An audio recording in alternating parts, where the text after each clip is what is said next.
Course చిన్నప్పటి నుంచి అనేక సినిమాల్లో మేడం సుధా గారిని చూసాం. కొత్తగా అన్న మురళీధర్ గౌడ్ గారిని కూడా చూస్తూ ఉన్నాం. దినేష్, దివిజ అండ్ డైరెక్టర్ సతీష్ ఆవల గారు. చరణ్ అర్జున్ గురించి చెప్పేదేం లేదు. మన చాలా మంచి సాంగ్స్ అన్నీ కూడా చేస్తూ ఉంటారు కాబట్టి తను చేసిన ఒక పాట ఈ మధ్య సూపర్ హిట్ అయింది, మీ అందరికి తెలిసి ఉంటుంది. ఆయన 3 రంగుల జెండా పాట వేస్తే ముఖ్యమంత్రి అయిపోయాను. మరి సినిమాకి పాట వేసింది, ఈ సినిమా ఎంత హిట్ కావాలనో ఒక్కసారి మనందరం కూడా ఆ లెవెల్లో హిట్ అవ్వాలని చెప్పి నేను అనుకుంటున్నా. కానీ కోపం కూడా ఉంది నువ్వు ఆ పాట వేసినందుకు, అది వేరే విషయం. అయితే రెండో విషయం ఏంటంటే, ఈ మధ్య మనం చూస్తూ ఉన్నాం సినిమా పేరు వెంకటరామయ్య గారి తాలూకా. అంటే వాస్తవానికి తాలూకా అనే పదం తెలంగాణలో వాడం మేము. తాలూకా అంటే ఏంద్రబాయ్ అన్నట్టు కొద్దిసేపు ఆలోచన చేసినాం.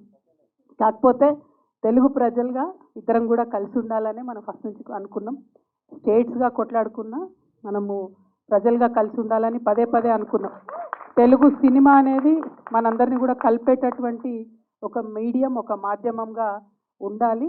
పరస్పర గౌరవం ఖచ్చితంగా ఒకరి మీద ఒకరికి ఉన్నట్టయితే రెండు ప్రాంతాల సంస్కృతులు కూడా పెద్ద ఎత్తున మంచిగా ఉంటాయి. ఎందుకంటే ఇప్పుడు మనం తెలుగు వాళ్ళం కొట్టుకోవడం కాదు, మనను వచ్చి ఇంగ్లీష్ వాడు కొడుతున్నాడు.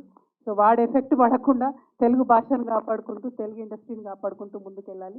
నేను చాలా బలంగా కోరుకునేది ఒకటే, ఎట్లా అయితే కాలీవుడ్లో, ఎట్లా అయితే శాండిల్వుడ్లో చిన్న సినిమాకు రెస్పెక్ట్ ఉంటుందో, ఎట్లయితే గవర్నమెంట్ చాలా పెద్ద ఎత్తున రాయితీలు ఇచ్చి చిన్న సినిమాలను, చిన్న ప్రొడ్యూసర్స్ని, సినిమా థియేటర్స్ని ఎక్కువగా చిన్న ప్రొడ్యూసర్స్కి ఇవ్వడము, చిన్న ఆర్టిస్ట్కి ఇవ్వడము చేస్తారో, తెలంగాణలో అట్లాంటి ఒక మంచి పాలసీ రావాలని చెప్పి నేను బలంగా కోరుకుంటున్నాను.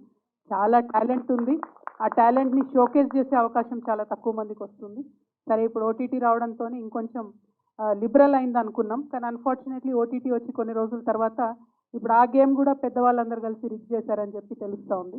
సో అట్లాంటప్పుడు చిన్న ప్రొడ్యూసర్స్కి, చిన్న సినిమాలకు మీలాగా సర్వస్వం ఓడిపెట్టి ఆస్తులు అమ్ముకొని సినిమాలు చేసేవాళ్ళు బాగుంటేనే సినిమా ఇండస్ట్రీ బాగుంటుంది. కాబట్టి చిన్న ప్రొడ్యూసర్స్ పక్షాన తెలంగాణ రక్షణ సేన నిరంతరం ఉంటుందని చెప్పి నేను తెలియజేస్తా ఉన్నాను. ఆ భగవంతుడి దయ వల్ల అవకాశం వచ్చి మేము ఈ రాష్ట్రాన్ని లీడ్ చేసేటటువంటి సందర్భంలో మాత్రం కాలీవుడ్లో ఎట్లా ఉందో, శాండిల్వుడ్లో ఎట్లా ఉందో అట్లాంటి మంచి పాలసీ తీసుకొని వస్తాం. బట్ ఎనీవే, అందరికీ కూడా మళ్ళీ ఒకసారి కోమలి గారికి, దినేష్ గారికి, దివిజ గారికి, మొత్తం సతీష్ గారికి, మేడం సుధా గారికి, చరణ్ అర్జున్ గారికి, సరిపల్లి సోమేష్ గారికి, మురళి అన్నకి, అందరికీ కూడా all the very best. I hope the movie does really well. Thank you. జై Telangana. All the very best.